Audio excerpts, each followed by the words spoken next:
faut pour réussir. De lutter contre une espèce d'ambiance délétère. Je suis professeur de radiologie à l'université Johns Hopkins. Je suis directeur du centre d'imagerie. Mesdames, Messieurs, bonsoir. Je suis très ravie de vous retrouver pour ce nouveau numéro de Diasporama. Ce soir, nous allons faire honneur aux potentiels jeunes que regorge la diaspora algérienne et son implication dans le développement et la promotion de l'écosystème digital et vert ici en Algérie. Pour en parler, nous recevons ce soir Mademoiselle Imen Bourtouchen. Bonsoir. Voilà. Bonsoir. Alors, vous êtes fondatrice de Baye Armature. Vous êtes aussi athlète spécialisée dans le lancer à l'arc. Tir à l'arc. Tir à l'arc, voilà, le tir à l'arc. Parmi nous également, Monsieur Mohamed Boubzari. Bonsoir. Bonsoir. Alors, vous êtes docteur architecte. Vous êtes aussi expert d'eau et plan stratégique de la wilaya d'Alger. Vous êtes aussi diplômé de l'université Lusofona à Lisbonne. De l'université de Nantes, mais je suis actuellement chercheur à l'université Lusofona à Lisbonne. D'accord, merci d'avoir accepté notre invitation. Bonsoir à vous. Parmi nous également, dans le côté écologique, cette fois-ci, Monsieur Idriss Keldouh. Bonsoir. Bonsoir. Alors, vous êtes membre de l'association Road Trip. Alors, vous travaillez beaucoup et sur le plan africain pour tout ce qui est promotion écologique et promotion de l'espace vert. Donc, nous allons revenir à votre association. Alors, ce soir, honneur aux dames, nous allons commencer par vous, Imen. Alors, Imen, cette semaine, nous avons célébré la Journée internationale de la femme qui correspond donc chaque année au 8 mars. Que représente pour vous cette journée? Pour moi, d'abord, ce que cette journée représente, c'est les droits de la femme qui ont été mis en premier par rapport par l'Organisation des Nations Unies. Donc, mais après, ça se célèbre partout dans le monde. Donc, j'en profite pour souhaiter bonne fête à toutes les femmes du monde et puis à ma maman surtout. Alors, Imen, on peut dire que vous êtes quand même un symbole de réussite au féminin, puisque nous parlons de la Journée mondiale de la femme et des droits de la femme aussi. Alors, vous, après quelques années passées à Dubaï, vous avez choisi de revenir en Algérie. Alors, parlez-nous un petit peu de ce déclic et de ce retour vers le pays. Très bien. Donc, tout d'abord, je suis née, j'ai grandi en Algérie, j'ai fait mes études en Algérie. Et puis, suite à un contrat de travail, je me suis retrouvée aux Émirats Arabes Unis après quelques temps passés là-bas. C'était un petit déclic, un sentiment d'appartenance qui m'a poussée à rentrer ici, à revenir, parce que voilà, chez moi, c'est ici et nulle part ailleurs. Et puis, par la même occasion, j'en ai profité pour monter mon entreprise et me lancer dans l'entrepreneuriat. Alors, justement, parlant d'entrepreneuriat, de votre entreprise Baye Armature, qui porte d'ailleurs votre nom. Absolument, c'est Bourtouchen. Alors, justement, pour parler de votre entreprise, parlez-nous un petit peu du montage financier d'abord de votre entreprise, aussi l'idée, parce que ça reste quand même une idée innovante, pas très répandue ici en Algérie, pas très connue aussi. Parlez-nous aussi peut-être des contraintes et des avantages que vous avez pu avoir et rencontrer donc durant votre cursus et durant vos essais en fin de compte pour monter cette entreprise. Absolument, tout à fait. Donc, mon entreprise a été créée via le financement du dispositif ANSEJ, l'Agence nationale de l'aide aux emplois des jeunes. Donc, l'entreprise a été créée dans ce cadre-là. Au départ, c'est-à-dire le dossier a été... j'ai entamé les procédures en 2014, donc ça a pris quand même pas mal de temps. Mon unité de production est opérationnelle depuis 1 an et demi, donc j'ai quand même perdu 3 ans juste dans l'administration, la paperasse, la bureaucratie aussi. Donc après, la question c'était... Alors la question, je parlais donc des contraintes, vous en avez parlé, mais sinon qu'en est-il donc du montage financier et puis l'introduction de cette idée ici en Algérie? L'introduction de l'idée en Algérie, donc ce que j'ai apporté, c'était quelque chose, donc mon entreprise déjà, je tiens à préciser qu'elle est spécialisée dans le ferraillage pour béton armé, c'est-à-dire l'armature. C'est une armature en acier qui est dans la structure du bâtiment. Voilà, nous avons Idriss qui est en train de se poser la question. Alors moi, je suis en train d'œuvrer pour l'écologie. J'ai juste à côté de moi quelqu'un qui travaille dans le bâtiment. Pas évident. Je ne sais pas si on a bien fait de vous mettre à côté. Absolument. C'est fait exprès? Du tout. Du tout. Peut-être, Monsieur Boubzali, vous ferez l'arbitre tout à l'heure, parce que vous êtes un petit peu un point de relais entre les deux domaines. Effectivement, oui, puisque ayant travaillé sur le plan stratégique de développement de la wilaya d'Alger, sur le PDO aussi, le plan directeur d'aménagement et d'urbanisme, dans lequel le volet développement est déjà pris en compte, bien sûr. C'est le moteur même, c'est le cœur même de ce plan. Et aussi la partie écologie a été traitée de manière très précise. Effectivement. Donc, c'est vrai qu'on ne là-dessus. peut pas faire du bâtiment si on ne pense pas au côté écologique. Donc on reviendra juste dans un petit moment à ce développement. Très bien. Donc vous parliez de votre entreprise Voilà. donc, qui se spécialise dans le bâtiment. Dans le bâtiment, c'est-à-dire le ferrage pour béton armé. Le ferrage pour béton armé en Algérie se fait toujours de manière artisanale, c'est-à-dire ça fait perdre du temps et beaucoup de main-d'œuvre.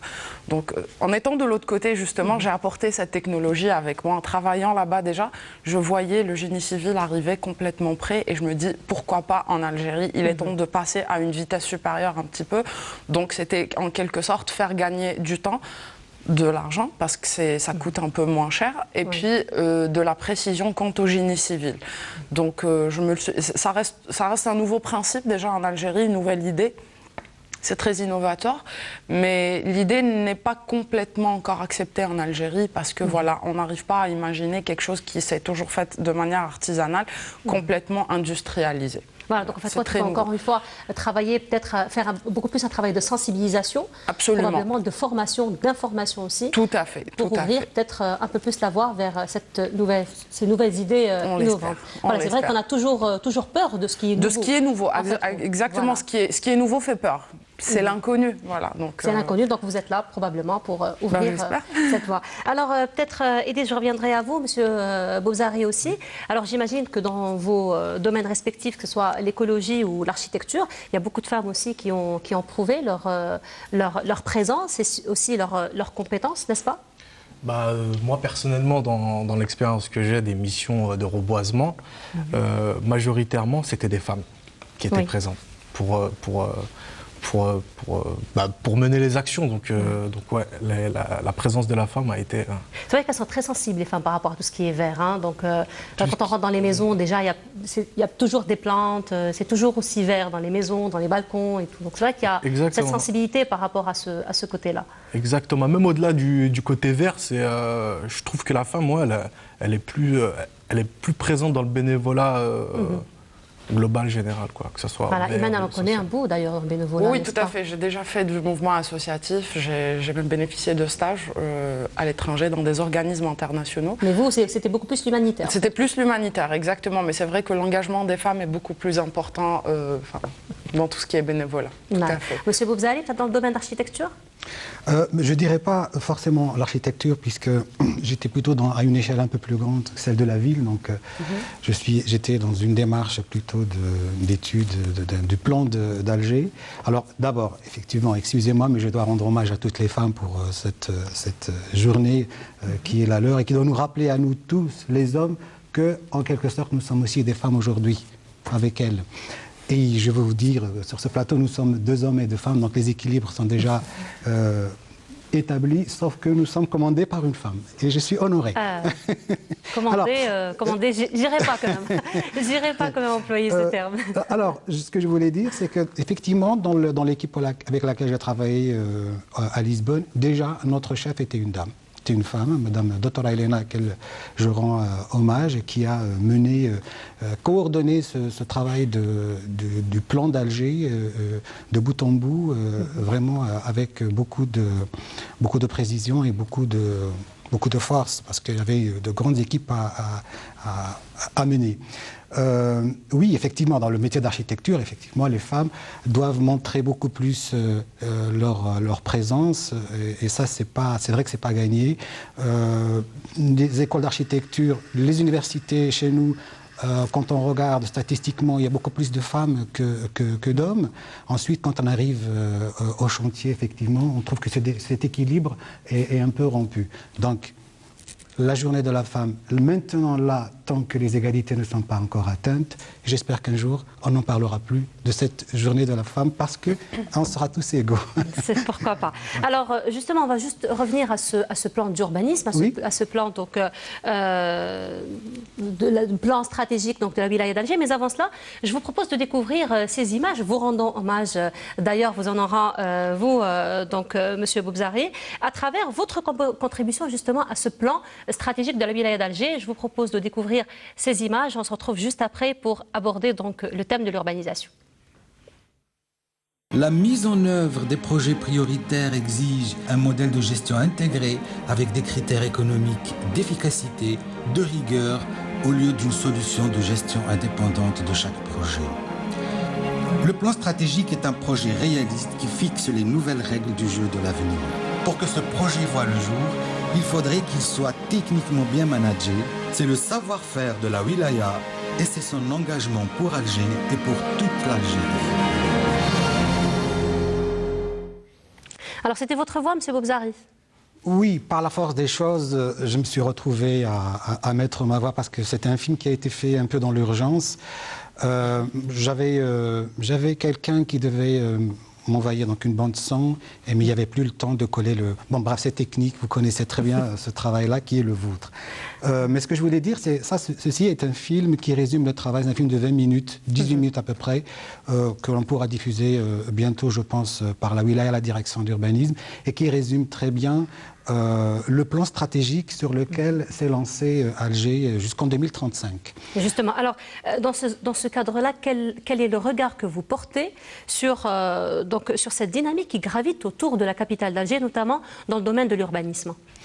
D'abord, je suis très confiant par rapport à l'avenir de la ville d'Alger. Donc je parle en tant qu'urbaniste. Et je veux juste rappeler ici qu'un architecte et un urbaniste, il a une responsabilité qui est civilisationnelle. Ça veut dire que nous rendons compte, non pas à notre époque, mais nous rendons compte, vraiment, on sera jugé par toutes les générations qui vont suivre. Et jusqu'à présent, les plans, les instruments d'urbanisme que nous avons eus jusqu'à présent, ils étaient un peu poussés par la réalité. Ils répondaient à un besoin. Ils répondaient à un besoin et à chaque fois, avant même d'y répondre, les besoins avaient déjà changé. Et donc, à un certain moment, il fallait courir un peu plus vite que ces besoins et de se projeter dans l'avenir. C'est-à-dire qu'à partir de cette étude-là, de ce plan stratégique, Alger possède une vision stratégique.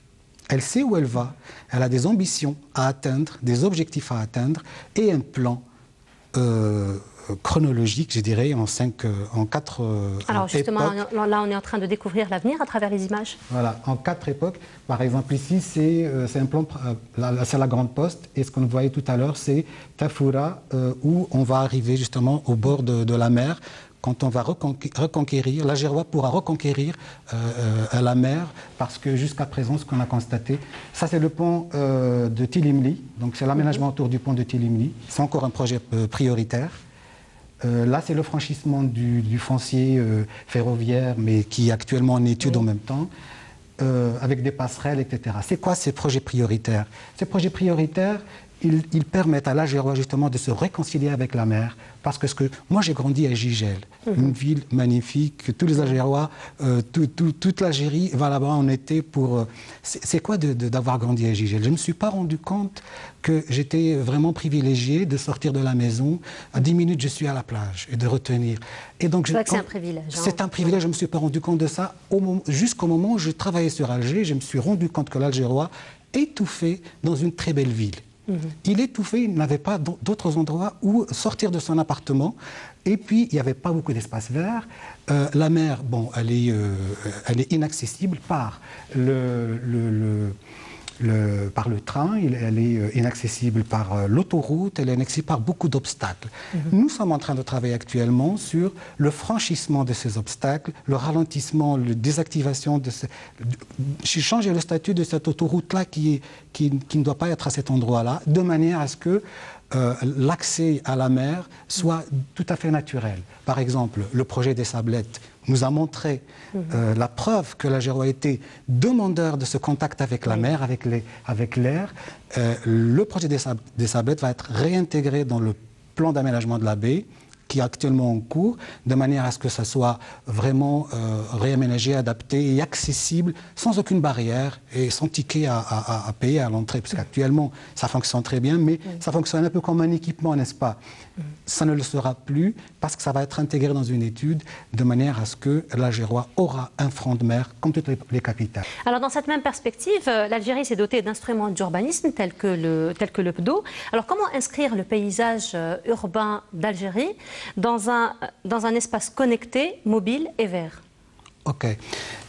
Alors, dans le plan stratégique et le PDO qui le soutient, nous avons défini, enfin, l'étude a défini 82 projets structurants, parmi lesquels des projets qui touchent directement à la structure écologique, d'autres qui touchent à la ville connectée, la ville numérique, la Smart City comme on parle maintenant. Il y a 3 ou 4 projets structurants qui permettent justement à ce projet très défendu par la wilaya de la Smart City, dont on a parlé d'ailleurs la dernière fois dans la séance de Diasporama par Mme Slimani. Effectivement. Et donc, se base sur ces projets structurants qui sont très importants pour que le plan stratégique réussisse. Hein. C'est encore un défi, le plan stratégique. Et puis, la troisième question, vous m'avez dit... Donc, je vous ai dit comment on arrive, en fait, compte à inscrire le paysage urbain et le paysage urbain. Dans la connexion entre le digital et le vert. OK. Ensuite, le paysage urbain, il y a 2 volets sur lesquels le paysage urbain a été pris en compte. D'abord, le paysage vraiment urbain tel qu'il est vu par le citoyen, au niveau de sa perspective, à 1,60 m du sol, comme on dit, nous, architectes, et où a été définie une charte des espaces publics qui veille à la qualité de l'espace public pour tous les projets d'aménagement, projets d'architecture qui vont se faire dorénavant. Cette charge des espaces publics a été déjà testée et on peut le voir dans le centre d'Alger. Alors, vous parliez de la qualité des espaces publics. Donc, quels sont les critères de la qualité des espaces publics? Alors, a été pris en compte tout l'espace qui est vu, perçu par le citoyen, de manière à y appliquer certaines normes qui vont homogénéiser l'esthétique en général. Hein, il y a même des canons d'esthétique qui ont été définis. Par exemple, la couleur des façades, la couleur des rembarts, la couleur de menuiserie, tout cela, le fait d'enfouir, l'enfouissement de tous les câblages qui défigurent le paysage urbain algérois. Donc, là, c'est tout un document. Et qu'en est-il des espaces verts? Et alors, les espaces verts font partie...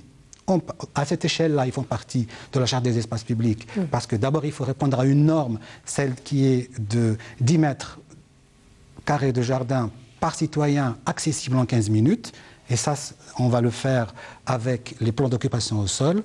On a déjà commencé à étudier ça sur la baie d'Alger. Ensuite, à une échelle beaucoup plus grande, nous avons les grands parcs qui, eux, sont accessibles de manière à une échelle plus grande, on va dire, de la wilaya.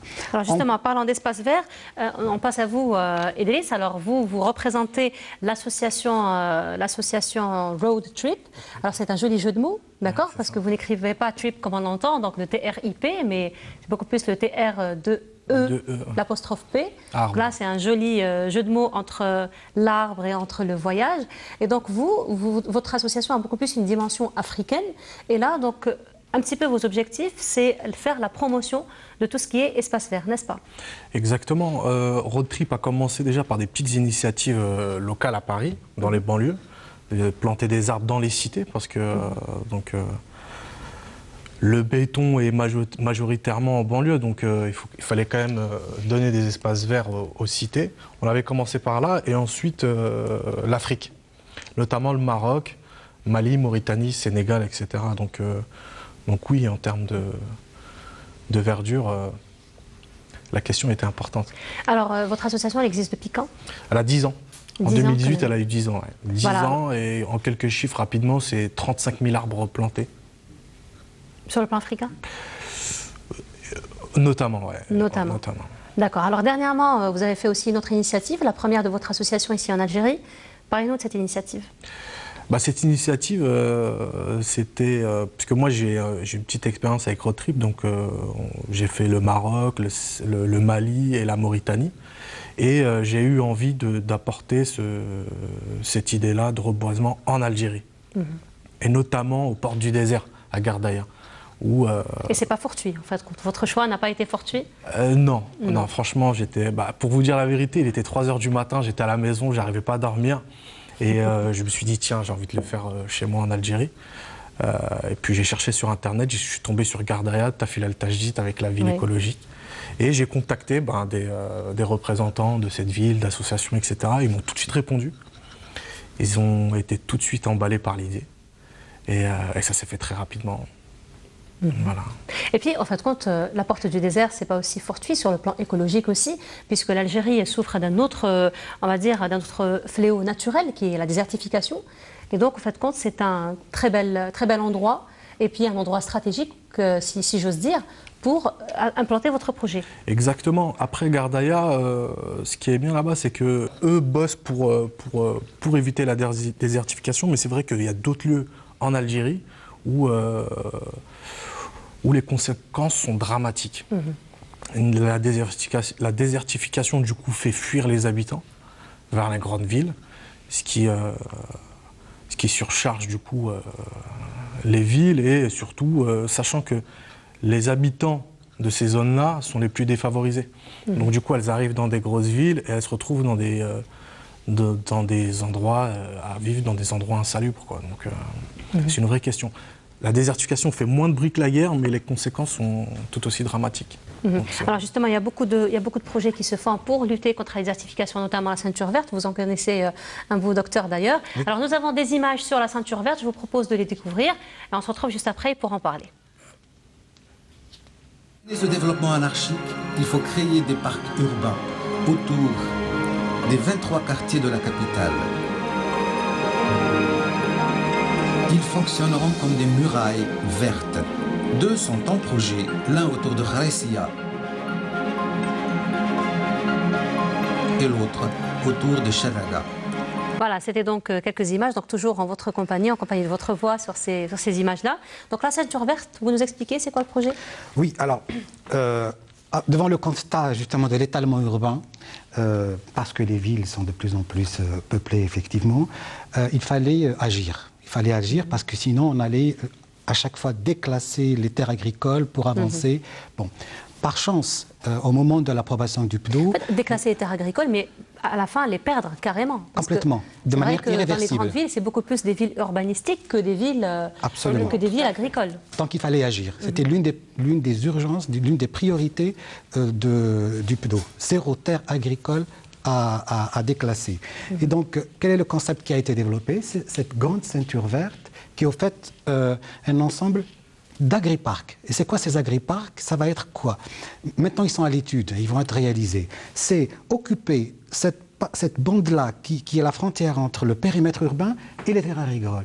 Et l'occuper de quelle manière? La faire occuper par les citoyens eux-mêmes, en faisant par exemple des plantations, des carrés de plantation, de manière à ce que les citoyens puissent bénéficier par le biais d'associations. On verra comment ça va se faire par la suite, de manière à ce que chacun puisse accéder, pratiquer la terre agricole, les écoles pourront y accéder, les habitants dans des associations, etc. Et tout ça, les EAC, c'est-à-dire les exploitants agricoles collectifs ou individuels, auront déjà un projet à partager avec la population. On complète et de cette façon-là, ce territoire-là sera occupé. Quand il sera occupé, on ne viendra pas implanter des projets pour avancer la ville. C'est-à-dire on tiendra compte qu'on ne pourra pas toucher à ça. Voilà. C'est à peu près ça le concept. Voilà. Alors j'ai une question peut-être pour vous trois. Vous pourriez peut-être y répondre vous trois. Alors quel est l'apport de la diaspora, surtout issue du milieu scientifique, dans le développement déjà du secteur de la science, mais aussi de la technologie? Et même peut-être qu'on je dirais que c'est peut-être le savoir. C'est beaucoup plus le savoir-faire, l'expérience qu'on acquis de l'autre côté. Voilà, c'est comme si on importait des idées, on importait des technologies. Alors justement, on importe des idées, on importe des technologies, donc ce sont des expériences desquelles on apprend beaucoup. Mais est-ce qu'il est toujours évident, en fin de compte, d'appliquer tout ce qu'on apprend, donc à l'étranger, ici en Algérie, sachant que peut-être la société n'est pas la même, la constitution de la société n'est pas la même, et puis la constitution géographique, climatique aussi, qui peut changer. Bon. Alors, est-ce que le transfert justement de cette technologie se fait facilement? Facilement, bon, ça a des avantages, mais ça a des inconvénients aussi. C'est-à-dire, si je parle de moi, de mon projet par exemple, c'était très difficile au début. C'est encore difficile, mais voilà. Le plus important, c'est de ne pas abandonner, de continuer. L'Algérie doit s'aligner un jour ou l'autre. Voilà, ça viendra, ça prend un peu plus de temps peut-être chez nous, mais ça finira par marcher un jour ou l'autre. C'est vrai, il faut juste s'armer de patience au départ. Mais voilà, je dirais que c'est juste les débuts qui sont difficiles, mais après, Voilà, Après, ça une fois finira. que le Et train est je mis pense sur que les c'est la rails, même c'est chose dans tous les secteurs d'activité, que ce soit les domaines scientifiques ou autre chose. Je pense que c'est pareil. C'est juste en fait, il faut laisser le temps à l'Algérien ou à l'Algérie de comprendre la chose, de l'adopter, et après ça va. Enfin, on est obligé d'adopter. Voilà. Idriss, quel est votre avis par rapport à cela? Moi, dans mon domaine écolo, l'idée, par exemple, à Gardaïa, a tout de suite marché. Oui. Donc les habitants ont tout de suite adhéré. Donc moi, l'expérience que j'ai ramenée d'ailleurs, du Maroc, du Mali et de la Mauritanie, elle a très bien marché. Et je trouve que l'Algérien est en demande d'initiatives comme ça, vertes. Donc dans ce domaine-là, il n'y a eu aucun problème. Donc les gens étaient ouverts. Oui, Imen? Je peux intervenir. En fait, est-ce que c'est par rapport à la ville? C'est-à-dire, est-ce que si vous avez pris le même projet, vous avez travaillé dessus ailleurs dans une autre ville, est-ce que ça aurait marché peut-être de la même manière? Après, moi, avec Road Trip, nous, notre but, c'est de planter dans des zones arides. Dans les zones qui sont un peu abandonnées par la population, etc. En ville, je sais pas. Et puis, pourquoi pas? Parce que, attention, l'Algérien aime la terre, quand même. Hein. Tout à fait. Aime la nature.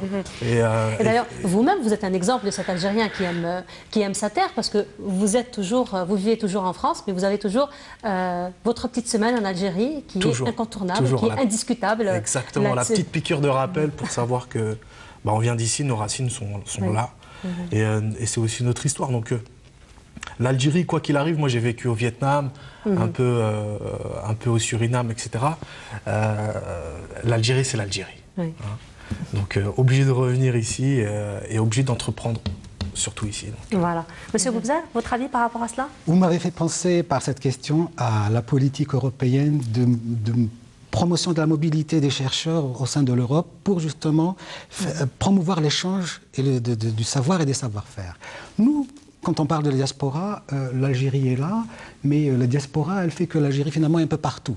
Hein, on est un peu partout et nous sommes toujours algériens et nous faisons que l'Algérie finalement, elle est un peu partout. Et si la diaspora peut apporter quelque chose, bien sûr, évidemment, sur différents plans. Soit par exemple à des initiatives individuelles d'investisseurs, et l'investisseur algérien, diaspora, dans son pays, il n'a pas de concurrence, puisqu'il connaît son territoire déjà, natal, n'est-ce pas? Et ensuite, il y a beaucoup de gens de la diaspora qui sont dans des institutions, des universités, etc., des professeurs. Eux, ils sont dans une connexion de savoir qui, par des colloques, par des manifestations scientifiques comme ça, comme on en a vu par exemple avec la ville intelligente, nous avons un Algérien qui travaille à la NASA et qui est en train de faire le lien et qui est en train de faire transférer finalement ce savoir, monsieur, rappelez-moi son nom déjà, Hattani, je crois, c'est ça, oui, qui est en train de faire ce transfert de connaissances au bénéfice de l'Algérie. Donc nous avons un avantage d'être algérien et donc de faciliter ce transfert de connaissances et de savoir pour l'Algérie, effectivement. Alors justement, toujours dans l'apport de la diaspora, dans la promotion des sciences et de la technologie, Yazid Mhidine, dans la rubrique interview, a rencontré Dr Moussa Bouchareb, qui lui est un radiologue qui a fait ses preuves dans les plus grands hôpitaux, dans le centre hospitalo-universitaire dans le monde. Alors lui, en France également. Alors lui, il a ouvert un cabinet de radiologie, mais radiologie plutôt très spécialisée et très spécifique dans la spécialité radiologie interventionnelle. Et donc je vous laisse découvrir cette interview en compagnie de Yazid Mhidine.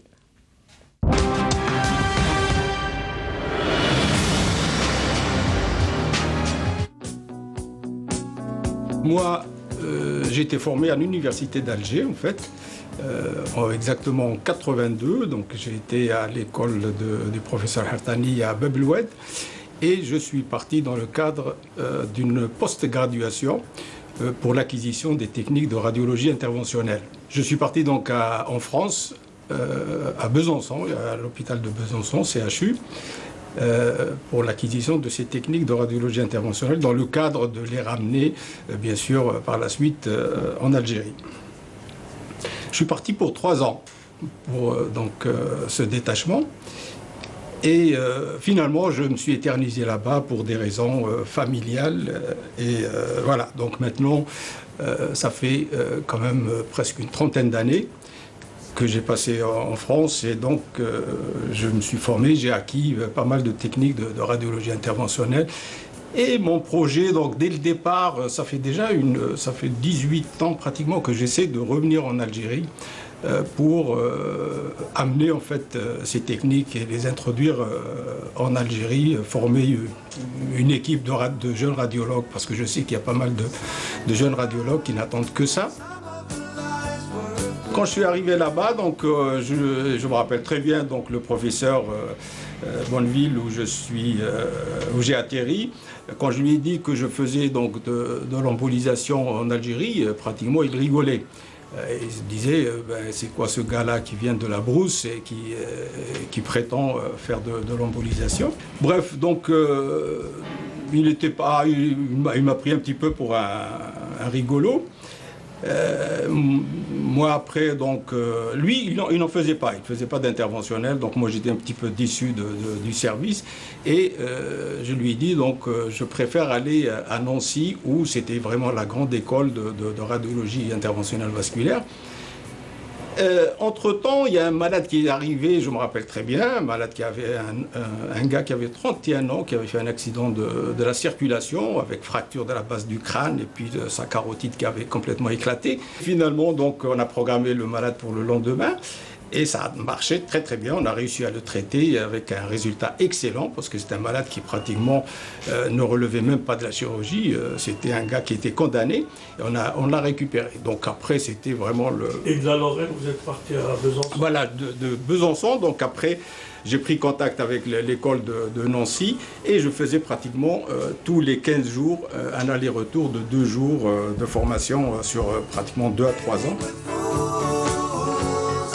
Je me suis dit ce serait une chose formidable pour notre société, notre population, d'introduire ces techniques, d'autant que je sais qu'on a des problèmes, disons, de transport, des problèmes, comment dirais-je, faut le dire, sur le plan de l'hygiène, sur le plan pas mal de... C'était des techniques qui ne nécessitent pas beaucoup on va dire, de précautions post-opératoires comme l'exige la chirurgie classique. Et donc, ce seraient des techniques bien adaptées à notre pays. Paradoxalement, on peut se dire que c'est des techniques qui sont réservées pour les pays, on va dire, avancés. Non, je pense que c'est des techniques au contraire qui sont plutôt, qui apportent beaucoup plus dans les pays qui n'ont pas tous les moyens, disons, pour faire de la grande chirurgie. Et il y a beaucoup de pathologies qui peuvent être traitées par ces techniques-là, et en particulier.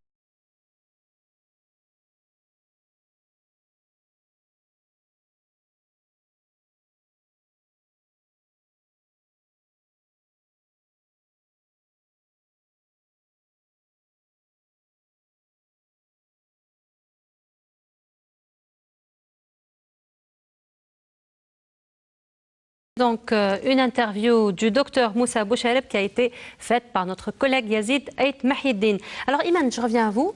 Alors, je reviens encore une fois à votre choix. Alors, on a parlé un petit peu de votre domaine, mais on n'a pas parlé du choix. En fait, compte par rapport à ce secteur qui a été longtemps réservé à la jante masculine. Tout à fait. Donc, oui, c'était un choix, comme vous l'avez bien dit. Sachant que votre parcours... n'était pas du tout prédestiné pour que vous vous retrouviez dans un domaine pareil. Non, je n'avais aucune prédisposition pour me retrouver dans le bâtiment, en fait. Mais en fait, c'est les circonstances, c'est la vie, voilà. Oui, mais ce qui est pathétique, c'est quand on vous voit directement dans le chantier, on vous voit faire... tout à fait, c'est-à-dire... Carrément acteur, en fait, compte. Oui, je passe derrière mes machines, je manipule l'acier... Actrice, pardon. Donc je manipule mes machines, je manipule l'acier, je coupe, je monte des pièces. C'est-à-dire si je dois former de la main-d'œuvre, autant maîtriser mon unité moi-même déjà. Donc, et par rapport à mon choix déjà, j'ai fait des études en commerce. Mais en fait, je dirais un coup de chance. Pour mon premier boulot, je me suis retrouvée dans un chantier. dans les ports du désert justement, ici à Alger, et puis même dans mon expérience à l'étranger, je travaillais sur des chantiers. Donc en rentrant ici en Algérie et que je voulais monter mon entreprise, au final, la seule chose que je savais faire, c'était les chantiers et le bâtiment. Voilà, exactement, c'était tout à fait ça, mais en plus, c'était... En fait, je l'ai fait par amour. J'aime ça, j'aime mon métier, j'aime mon travail. Et aujourd'hui, ce que je dis très souvent, c'est que mon projet, c'est comme mon bébé. Mes machines, c'est mes petits-enfants à moi. Donc, en fait, on peut dire qu'il y avait une prédisposition, mais vous ne saviez pas, peut-être. Donc, il fallait juste toucher au domaine. Et... Tout à fait. Il fallait un élément déclencheur. Et pour moi, je dirais que l'élément déclencheur, c'était les emplois que j'avais eus sur les chantiers. Et tous les matins, en me réveillant, en partant à mon atelier, c'est une belle expérience qui commence. Je suis très contente. Tout à fait, parce que j'aime ce que je fais et je ne me vois pas faire autre chose. Malgré toutes les contraintes que j'ai eues, je continue d'en avoir des fois, voilà. Mais si c'était à refaire, je referais exactement de la même manière. Voilà. Alors, donc, on rappelle que vous avez bénéficié du dispositif ANSEJ. ANSEJ, tout à fait. Alors, parlez-nous un petit peu de comment vous avez bénéficié un petit peu de tous ces crédits financiers, comment vous avez fait le montage financier de votre entreprise et comment vous avez pu donc financer votre projet. Voilà, donc le projet de montage financier, donc c'était au départ, j'entendais parler de l'ANSEJ. Pour moi, c'était une légende. On l'entendait un peu partout. Enfin, sur Alger, partout en Algérie. Mais c'était un dispositif qui me faisait peur quand même. Je ne savais pas ce que c'était, je ne savais pas... Comme une légende. Et c'était une légende, tout à fait, voilà. Et puis, en rentrant ici, j'avais mon projet, je le voulais, et l'investissement était quand même très très lourd. Je ne pouvais pas je ne pouvais pas entamer les choses toute seule, je ne pouvais pas prendre en charge toute seule par mes propres moyens. C'est un projet quand même assez lourd. Le bâtiment, absolument, un projet tout à fait. Et donc, je commençais à me poser des questions, comment faire, je veux ça et pas autre chose. Après, il y a la société qui vient proposer d'autres projets. Non, on va faire un truc de filles, un truc comme ça, un truc qui correspond plus à une femme. Mais je suis une grande têtue dans ma nature et puis c'était pour moi ce projet et pas autre chose. Je le voulais, j'étais prête à mourir pour l'avoir. Et du coup, je me dis pourquoi pas l'ANSEJ. Et c'était mais mourir pour l'avoir, quand même, c'est pas très prometteur. Si vous mourrez, pour moi, c'était ça ou la mort. Après, c'était voilà. Je le voulais vraiment, donc je me suis donné les moyens de réaliser ce projet-là et pas un autre, et le bâtiment précisément. Et donc, je me suis rapprochée de l'ANSEJ. Et déjà, je me rappelle bien, le premier jour, quand je suis partie pour présenter mon projet, déjà, c'était quelque chose de complètement inconnu. Les gens confondaient complètement entre l'armature, entre la charpente métallique. Ils ne savaient pas du tout ce que c'était pour eux. C'était inconcevable que le ferraillage soit industrialisé, qu'il soit fait par une machine et non pas par un homme. Donc, c'était difficile d'expliquer l'idée déjà en elle-même. Mais après, il y a eu la procédure administrative. Donc le dossier de départ était tout simple, donc c'était très rassurant pour moi. Mais par la suite, quand même, c'est-à-dire dès qu'on commençait à rentrer dans les choses sérieuses, c'est-à-dire la création du registre de commerce, après... Là, il y a eu beaucoup de complications, enfin, je dirais pas beaucoup de complications, mais des procédures qui durent dans le temps. C'est lourd, des procédures donc longues. déjà pour moi, à partir du c'est-à-dire quand c'était encore un projet, quand je me suis rapprochée de l'ANSEJ pour la première fois, jusqu'au financement, c'est-à-dire jusqu'à l'injection des fonds, ça avait quand même pris 3 ans. Donc à un certain moment, on est épuisé, on a un genou à terre, on a envie d'abandonner. Et puis voilà, il y a d'autres choses qui viennent, qui nous donnent le courage de continuer. Rappelle, comme encore une fois, vous êtes une grande têtue, donc vous avez tenu à votre, je n'abandonne pas, voilà. projet. Tout à fait. Alors Idriss, vous êtes dans le domaine commercial, beaucoup plus, et vous vous retrouvez dans l'écologie. Exactement, c'est plus par passion. Parce que je suis bénévole, donc je touche rien pour ça, mais c'est vraiment, je le fais avec plaisir. Mais vous vous donnez aussi le temps et les moyens, parce que voyager quand même à travers les pays, des fois, c'est pas toujours évident.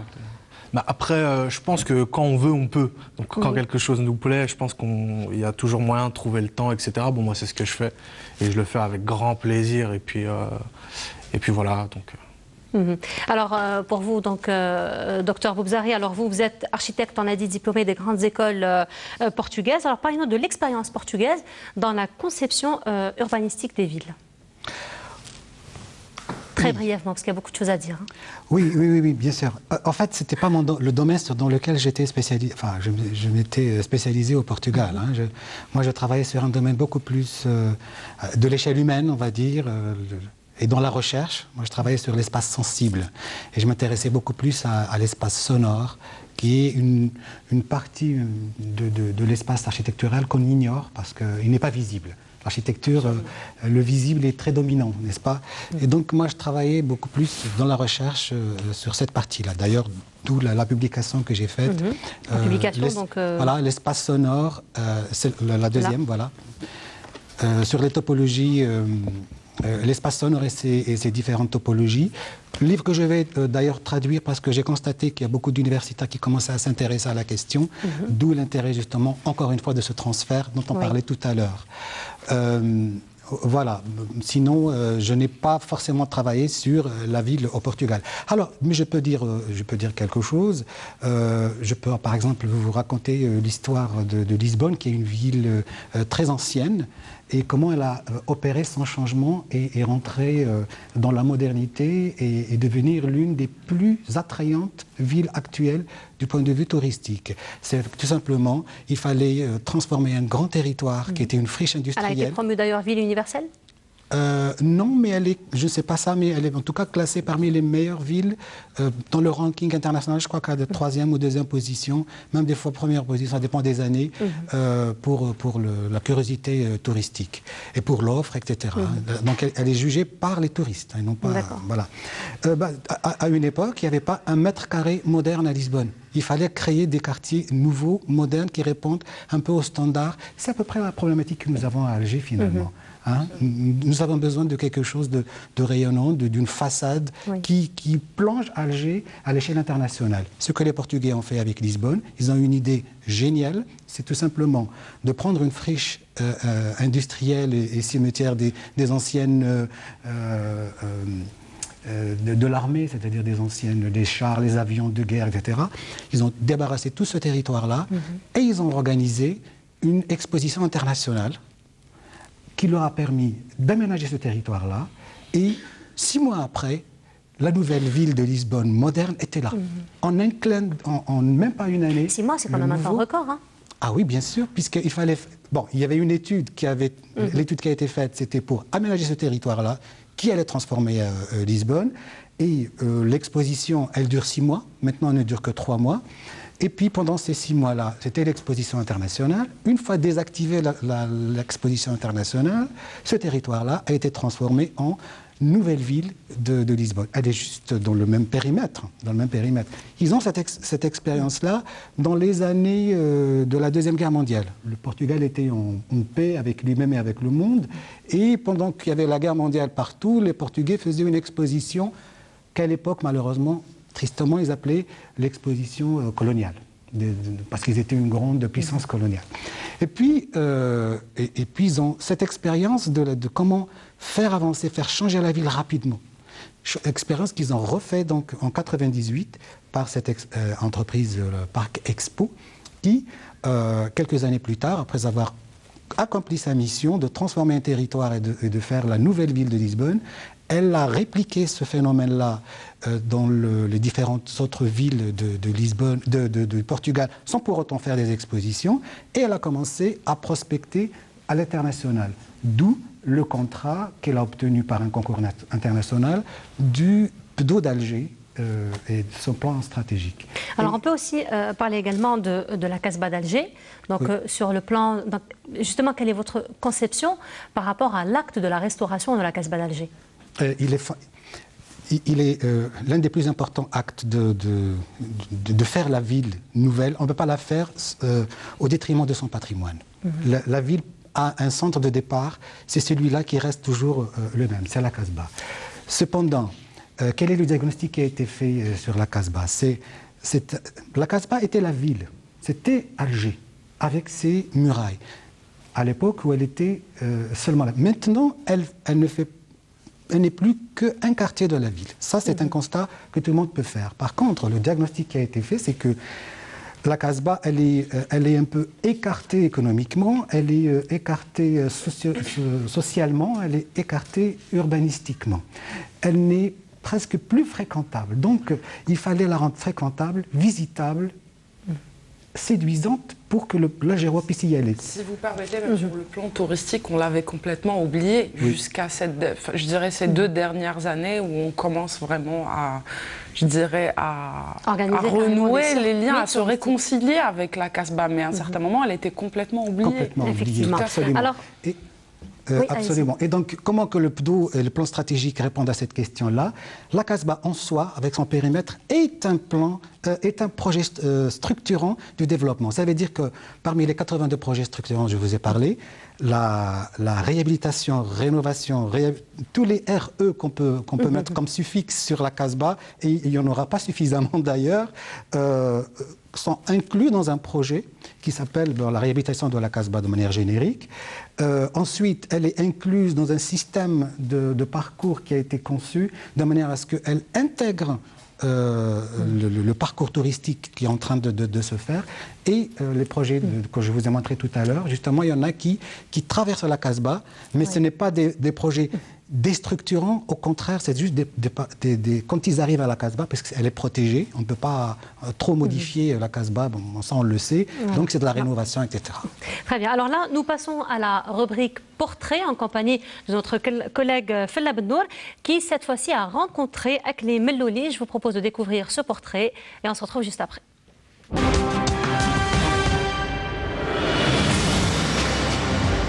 C'était le mois dernier à Blida.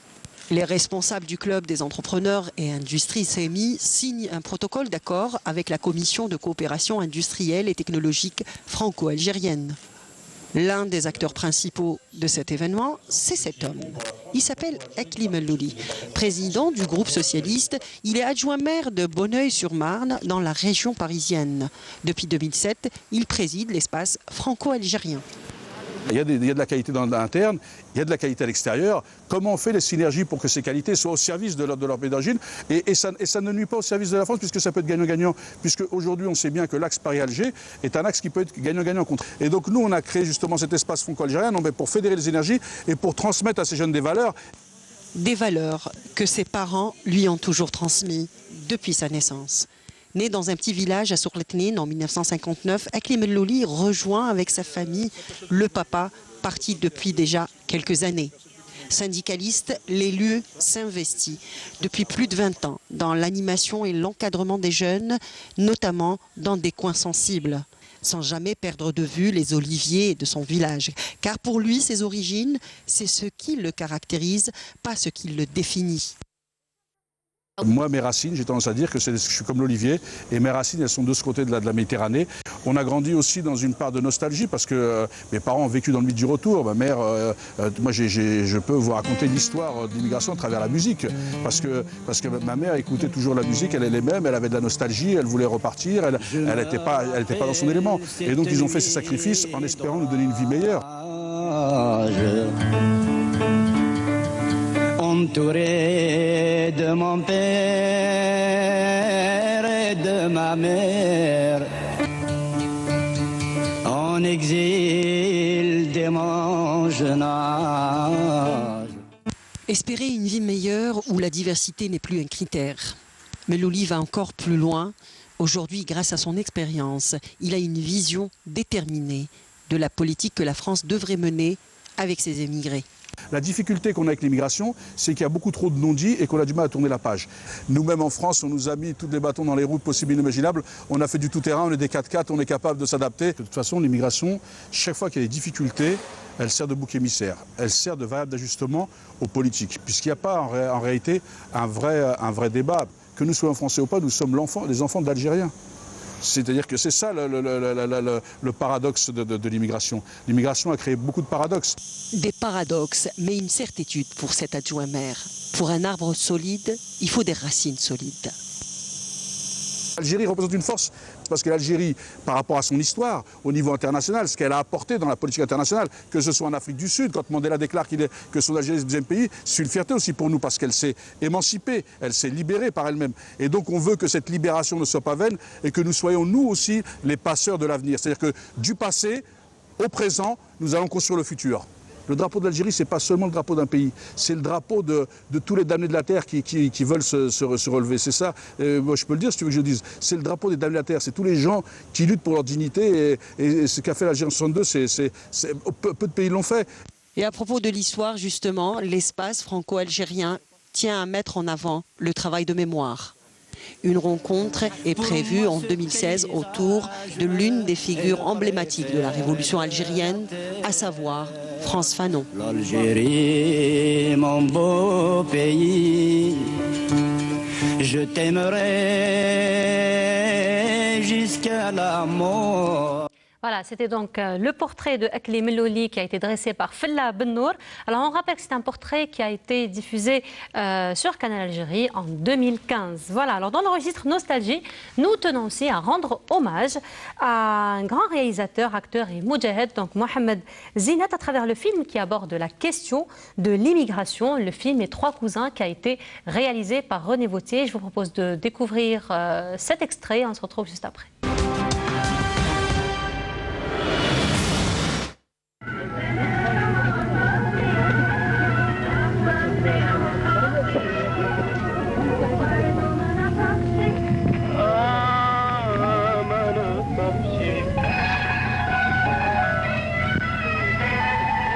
Marché conclu. Hamid le paiera en revenant le chercher.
Tu paieras le poil et fais attention.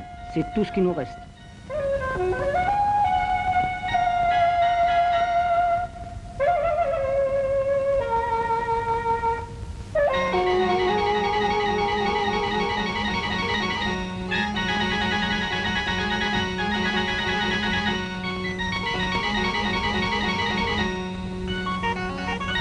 Voilà, donc c'était un extrait du film Les Trois Cousins qui a été réalisé par René Vauthier. C'est donc un hommage à Mohamed Zinat, tous les chouhada. Alors, une autre icône aussi qui a marqué donc, déjà le monde du sport, Paris Saint-Germain, au grand joueur algérien Mostafa Dahleb au Mousse. Alors, peut-être je vous poserai la question à vous, que représentent pour vous peut-être ces icônes, bon, pas seulement dans le sport, mais ces icônes qui ont un petit peu marqué l'histoire de l'Algérie, mais dans plusieurs domaines? Iman, vous déjà qui êtes une sportive, c'est toujours une grande fierté et on se vante avec ce genre de personnalité. Oui, tout à fait. Idriss ? Ouais, exactement. De toute façon, quand on voit déjà un grand sportif ou quelqu'un de connu, on voit que son prénom a consonance arabe, on cherche tout de suite à savoir est-ce que c'est un Algérien. On s'identifie directement. Directement. Est-ce que c'est un Algérien ou pas? Oui, non. Donc, alors, quand c'est un Algérien, c'est au fait c'est l'euphorie. Il vient de mon village, etc. Donc ça commence.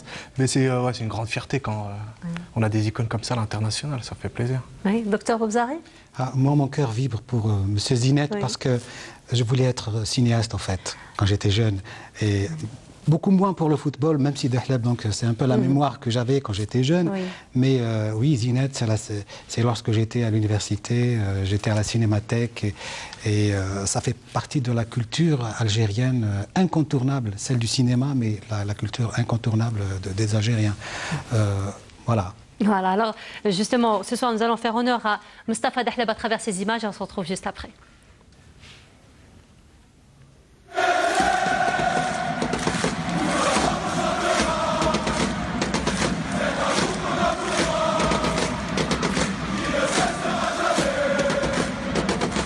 La grande famille du Paris Saint-Germain réunie autour de la première grande star du club, Mustapha Dahleb.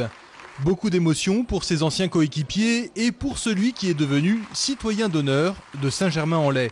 Un hommage de toute une profession et de toute une ville à laquelle l'ancien milieu de terrain est resté fidèle. Je suis très content, très surpris aussi parce que je ne m'y attendais pas. C'est quand même une des plus belles villes du monde, effectivement, avec une histoire monumentale. Quand on est arrivé à Saint-Germain, c'était une ville qui n'était pas forcément connue dans le monde de l'histoire du football. Mais au fil des temps, on s'est aperçu qu'il y avait les supporters qui étaient autour de nous à l'entraînement et que c'était une ville quand même qui vivait le football.